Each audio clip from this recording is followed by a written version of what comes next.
प्रधानमंत्री नरेंद्र मोदी ने ट्वीट कर जानकारी दी कि उन्होंने जस्टिस भूषण रामकृष्ण गवई के भारत के 52वें मुख्य न्यायाधीश के रूप में शपथ ग्रहण समारोह में भाग लिया और उन्हें उनके कार्यकाल के लिए शुभकामनाएं दी।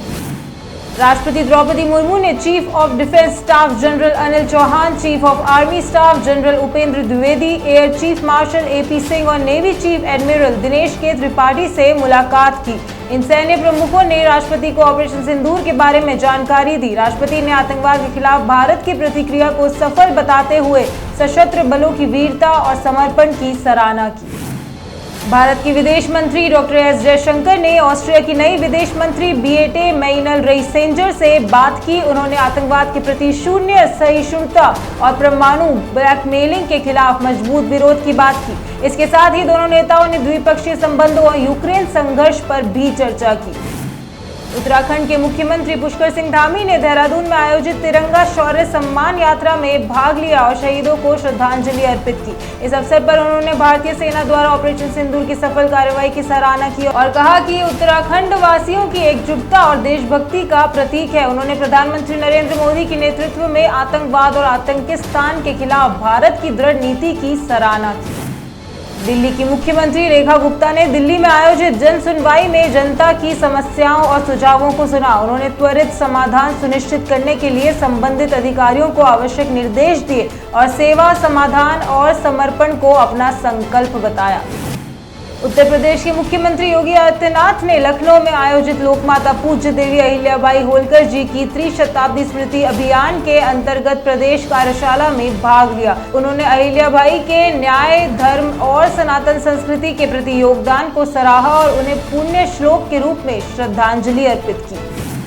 गुजरात के मुख्यमंत्री भूपेंद्र पटेल ने ट्वीट कर बताया कि प्रधानमंत्री नरेंद्र मोदी और केंद्रीय गृह मंत्री अमित शाह के नेतृत्व में देश में पुलिसिंग के क्षेत्र में आधुनिक तकनीकी का अधिकतम उपयोग हो रहा है।